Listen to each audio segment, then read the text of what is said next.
Assalamualaikum dan selamat petang. Pada hari ini, saya Azrin Iza bersama rakan saya Muhammad Azim akan membentangkan berkenaan pencegahan jenayah, konsep, falsafah dan peringkat-peringkatnya. Pada masa kini, kita dapat lihat banyak kejadian jenayah yang berlaku dari semasa ke semasa dan hal ini telah menimbulkan ketakutan terhadap jenayah dalam kalangan masyarakat.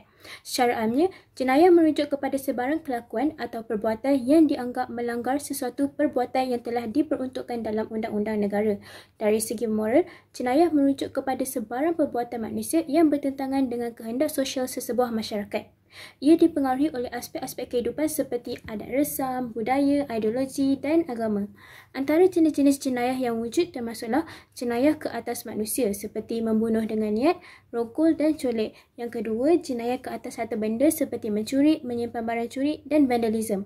Yang ketiga, jenayah komersial seperti memperdaya orang melalui penipuan kad kredit dan wasiat. Dan yang terakhir adalah jenayah kola putih, jenayah yang dilakukan oleh orang atasan seperti pecah amanah dan rasuah.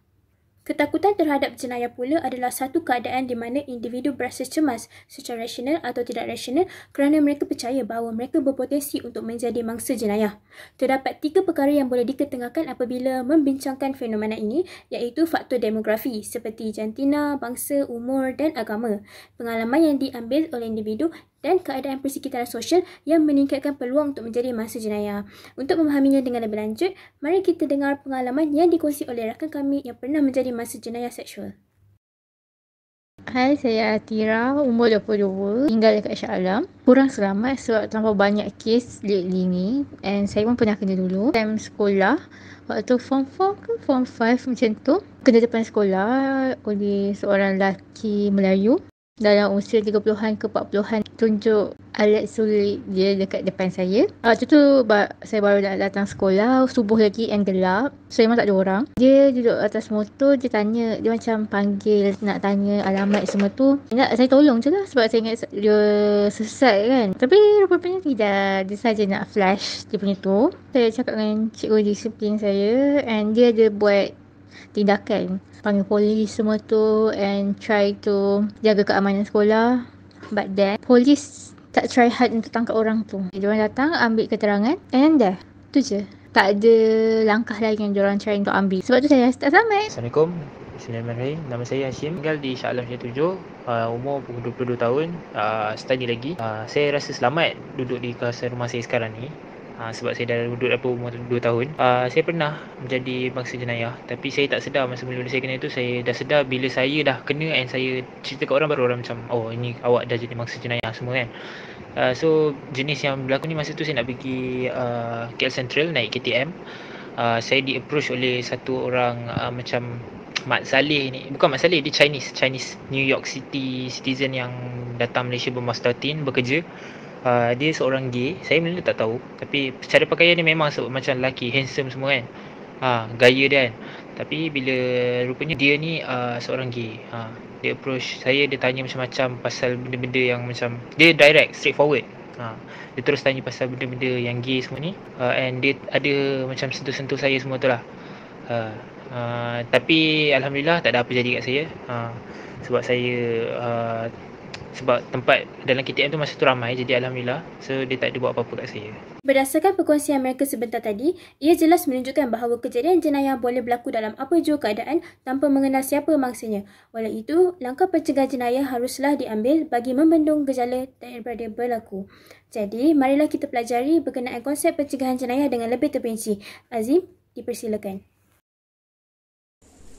Hai, Assalamualaikum semua. Saya Muhammad Azim. Berdasarkan contoh yang saya ambil daripada petikan berita harian yang mengatakan bahawa ketika dalam tempoh PKP baru-baru ini, kita dikejutkan dengan suatu kes jenayah keganasan rumah tangga, di mana si suami ni dia bertindak memukul bahagian belakang kepala isterinya sehingga menyebabkan kecederaan lah, dan disabitkan di bawah Mahkamah Majistrik Kanun Keseksaan Seksyen 323 bagi perbuatan jenayah mendatangkan kecederaan. Hasilnya si suami ni dibenarkan diikat jamin dengan RM3,500 dan tidak dibenarkan mengganggu mangsa. Hasil daripada pendedahan ini, ia boleh disimpulkan bahawa hukuman yang ditetapkan adalah masih kurang memadai bagi mengelakkan orang awam daripada melakukan sesuatu jenayah. Pencegahan jenayah merupakan satu konsep tersendiri yang meliputi pelbagai aspek dan lapisan dalam masyarakat yang terlibat untuk mengelakkan daripada sesuatu jenayah berlaku. Menurut United Nations, strategi dan langkah yang bertujuan untuk mengurangkan risiko jenayah daripada berlaku dan potensi kesan berbahayanya terhadap individu dan masyarakat. Campur tangan untuk mewujudkan intervensi bagi mengurangkan kesan bahaya jenayah terhadap individu dan masyarakat. Contoh kesan bahaya termasuk ketakutan terhadap jenayah, fear of crime. Seterusnya, menurut Timothy Crow, iaitu penulis buku Crime Prevention Through Environment Design, maksud pencegahan jenayah adalah reka bentuk persekitaran boleh diterjemahkan melalui strategi yang sistematik dan berkesan dalam mewujudkan persekitaran yang berkualiti. Persekitaran yang berkualiti ialah persekitaran yang dapat mengurangkan rasa takut akan berlakunya jenayah, seterusnya mencapai kualiti hidup yang lebih baik. Menurut Hussein pula, pencegahan jenayah ialah satu mekanisme yang menyeluruh juga sebagai momentum untuk menghalang daripada berlakunya sesuatu kejadian jenayah. Contohnya, program-program pencegahan jenayah dilakukan oleh pihak polis seperti Community Oriented Policing, iaitu strategi kepolisian berorientasikan community corps adalah organisasi semua ahli berusaha untuk bekerja ke arah komuniti yang lebih selamat melalui kerjasama dan persefahaman yang erat dengan polis terdiri daripada rakyat biasa, pegawai polis, bersara dan semua orang yang mengambil berat dan keprihatinan terhadap keselamatan masyarakat. Melalui program ini dapat berkongsi tanggungjawab dalam pembangunan dan pelaksanaan strategi penyelesaian masalah proaktif dalam isu yang dikenal pasti. Misalnya, dapat mendidik serta memberi kesedaran kepada masyarakat tentang peranan yang boleh mereka lakukan dalam usaha menghalang jenayah daripada berlakunya jenayah. Seterusnya, perspektif Islam. Umat Islam percaya kepada keadilan dan percaya bahawa penjenayah harus dilayan dengan adil, diberi peluang untuk melakukan pembaharuan. Salah satu daripada 5 rukun Islam ialah zakat yang mewajibkan semua orang Islam menyumbangkan peratusan harta mereka untuk membantu fakir miskin bagi memastikan tahap keadilan dan kesaksamaan. Prinsip ini harus digunakan untuk merawat penjenayah. Dari sudut sosiologi pula, pencegahan jenayah situasi merujuk kepada bagaimana dalam situasi tertentu penyesuaian boleh dibuat untuk mencegah perbuatan jenayah. Ia melibatkan melihat jenayah yang dilakukan oleh orang ramai dan di mana mereka melakukannya dan apa yang boleh dilakukan dalam institusi itu untuk mengelakkan jenayah daripada berlaku. Kriminologi pula bahawa cabaran biasa apabila membincangkan pencegahan jenayah ialah mengenal pasti dengan tepat apa yang ditangkap oleh istilah itu. Mentakrifkan pencegahan jenayah adalah sukar kerana istilah pencegahan nampaknya digunakan secara mengelirukan kepada pelbagai aktiviti yang bercanggah. Term dan Faust. Dan akhir sekali, psikologi. Psikologi jenayah melakukan lebih daripada sekadar memberi gambaran tentang jiwa penjenayah. Ia juga memainkan peranan dalam bagaimana undang-undang digunakan. Di dalam bilik mahkamah, pengamal undang-undang memerlukan pemahaman tentang motivasi dan tindakan defendant untuk memberikan penghakiman yang adil. Sebagai contoh, pakar psikologi forensik serta profesional kesihatan yang lain sering dipanggil untuk membantu dalam menilai secara klinikal keadaan mental orang yang melanggar undang-undang. Seterusnya, konsep pencegahan jenayah. Pencegahan jenayah adalah satu istilah yang agak anjal, luas, merangkumi apa-apa aktiviti yang bertujuan untuk mengurangkan kekerapan kejadian yang ditakrifkan sebagai jenayah oleh undang-undang jenayah. Hari ini negara kita dikejutkan dengan pelbagai kes jenayah. Semakin hari, kes-kes jenayah ini semakin berleluasa.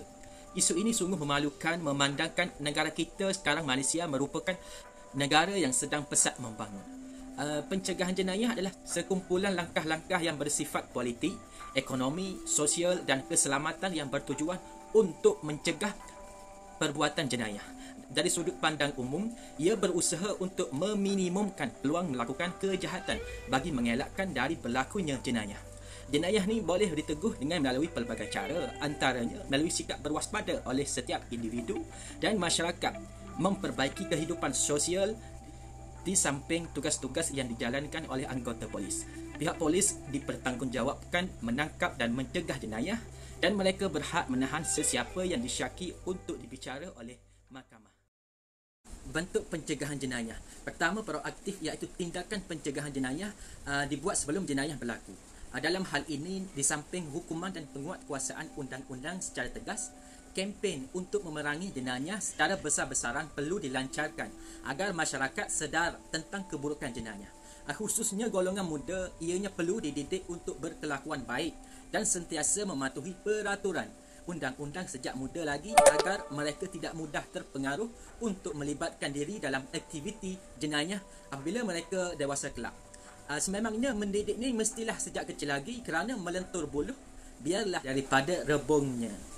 Kempen kesedaran mengenai keburukan jenayah yang dijalankan ini perlulah dilaksanakan secara berterusan dan bukannya hanya hangat-hangat tahi ayam. Pendek kata, peranan kempen turut dapat mengurangkan peratusan kes jenayah di negara kita dan rakyat hidup dalam keadaan yang harmoni dan tenteram. Yang kedua, reaktif, iaitu tindakan diambil selepas jenayah berlaku. Sebagai contohnya, pusat pemulihan merupakan satu bentuk perkhidmatan sosial bagi memulihkan individu yang menghadapi masalah tingkah laku negatif. Barton 1999. Jabatan Penjara Malaysia menyediakan pusat pemulihan yang berkesan kepada penghuninya seperti sekolah integriti. Sekolah ini dihuni oleh pelajar khas yang terdiri daripada banduan muda, iaitu mereka yang dijatuhi hukuman oleh mahkamah kerana melakukan pelbagai kesalahan jenayah. Antara jenayah yang sering kali dilakukan oleh kanak-kanak adalah jenayah harta benda seperti mencuri, pecah rumah, pergaduhan dan sebagainya.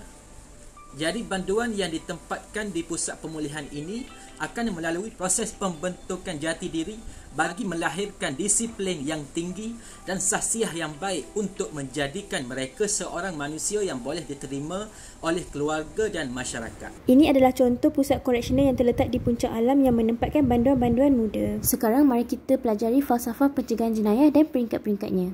Falsafah pencegahan jenayah ada menerangkan bahawa aktiviti pencegahan jenayah tidak hanya terletak pada sistem keadilan jenayah semata-mata, tetapi melibatkan kerjasama antara kerajaan dan agensi lain seperti komuniti kejiranan dan NGO. Banyak program yang berpaksikan sistem keadilan bukan jenayah seperti pendidikan ibu bapa, perkhidmatan telefon intervensi krisis dan perkhidmatan kaunseling di tempat kerja. Program-program ini haruslah mempunyai gabungan bersama beberapa sistem keadilan jenayah bagi memastikan konsep yang lebih luas, program yang lebih rasmi serta tidak diragui keberkesanannya. Melalui falsafah ini, kita dapat rungkaikan 3 peringkat pencegahan jenayah, iaitu pencegahan peringkat prima, pencegahan peringkat sekunder dan pencegahan peringkat tertiary. Pencegahan peringkat prima adalah pencegahan awal yang menumpukan untuk menghentikan masalah sebelum benar-benar berlaku. Ia adalah bermatlamatkan untuk menjadikan jenayah lebih sukar, lebih berisiko dan tidak berbaloi untuk si pelaku melakukan perbuatannya.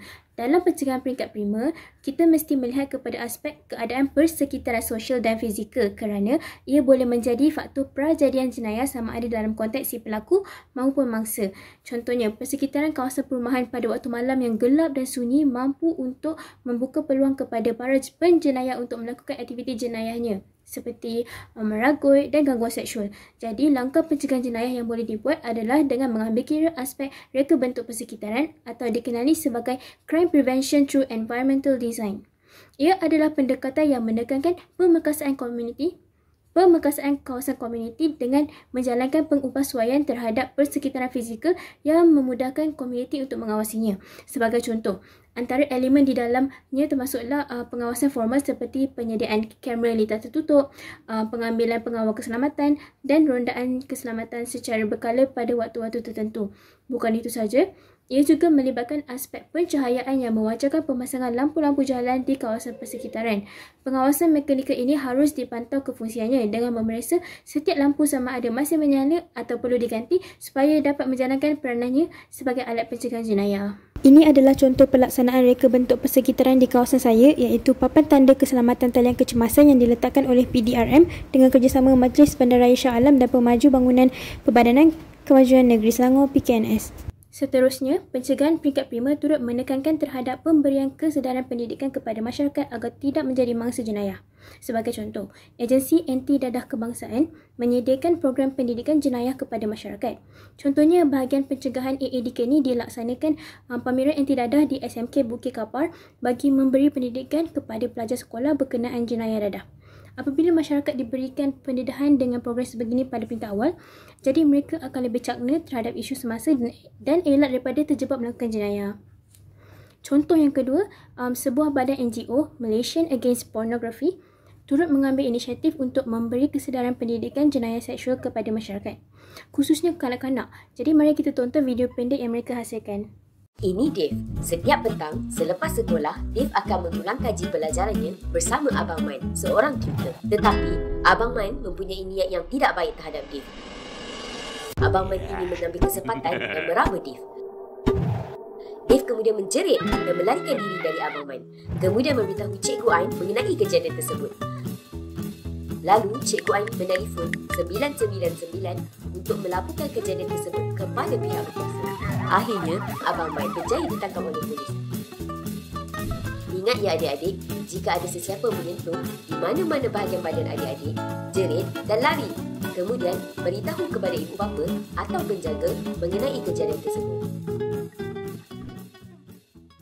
Dalam pada itu, pihak mahkamah turut memainkan peranan ke atas pencegahan jenayah di peringkat prima.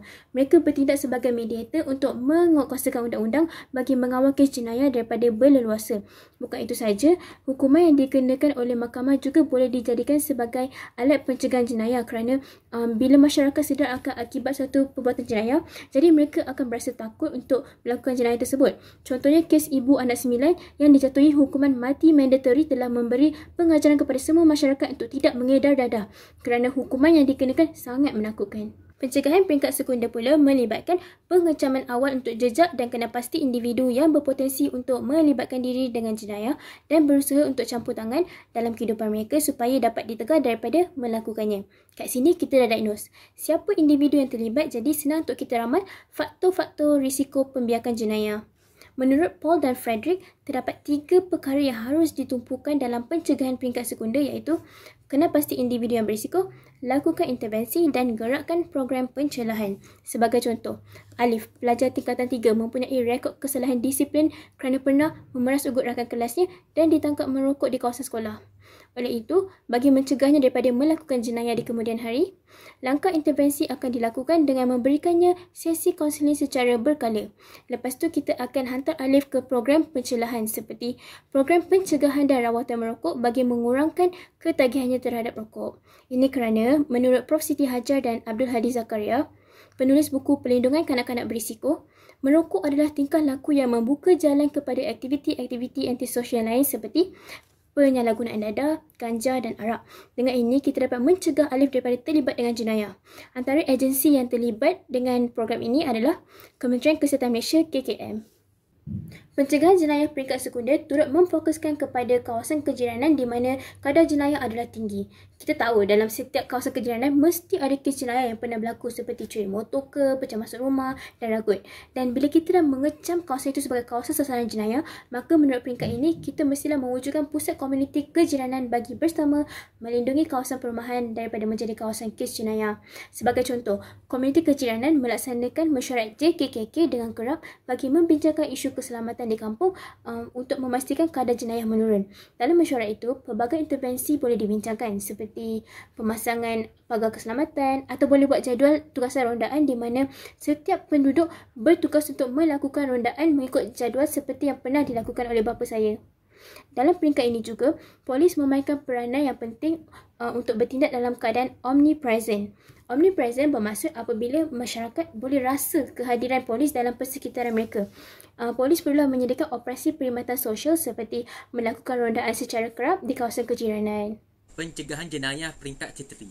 Menurut Brentham dan Faust 1967 yang mengatakan pencegahan jenayah peringkat terteri ini dia bersifat reaktif, iaitu diambil atau dikenakan setelah kejadian jenayah berlaku ataupun setelah individu melakukan jenayah yang memerlukan hukuman dan pemulihan dikenakan ke atasnya. Terdapat 3 pencegahan di peringkat terteri melibatkan reform, pembaharuan dan perubahan. rehabilitation, pemulihan melalui latihan sokongan dan menghilangkan keupayaan, reform, pembaharuan dan perubahan.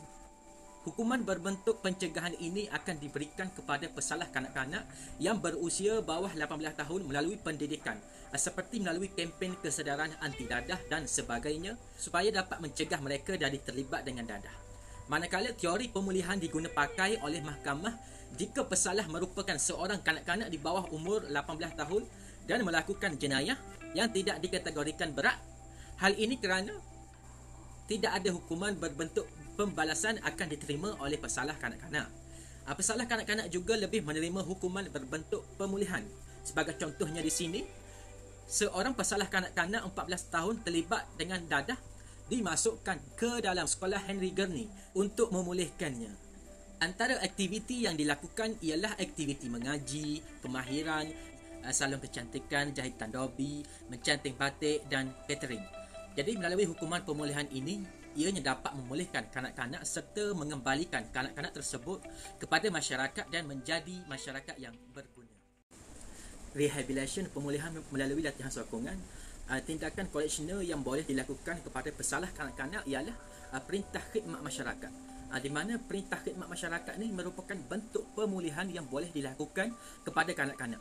Hukuman ini bertujuan bagi memulihkan dan mencegah pesalah daripada mengulangi kesalahan jenayah serta dapat mengubah tingkah laku dengan melucutkan masa lapang pesalah dengan memberikan suatu tanggungjawab ke atas mereka.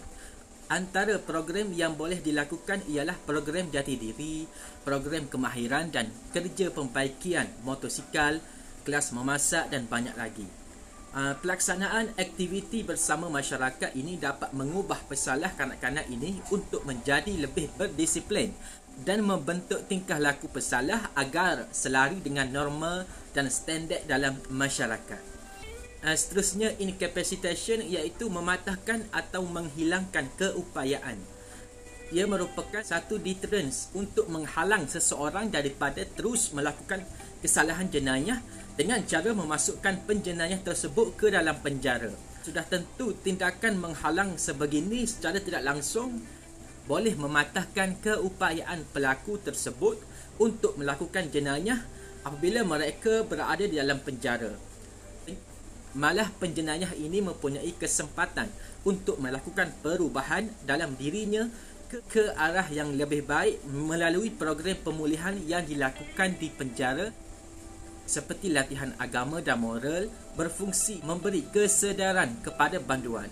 Hal ini turut serta memberi kebaikan daripada aspek keamanan melibatkan pengulangan jenayah berlaku di negara kita. Jadi secara keseluruhannya, pencegah jenayah ini merupakan sebagai usaha yang dilakukan untuk mencegah, mengurangkan kejadian jenayah atau menghalang seseorang daripada melakukan kesalahan. Ia juga melindungi kepentingan awam dan memastikan masyarakat bebas daripada ancaman jenayah atau perlakuan jenayah. Segala tindakan yang boleh menggugat kehidupan masyarakat, sama ada secara individu atau berkelompok boleh dilabelkan sebagai jenayah.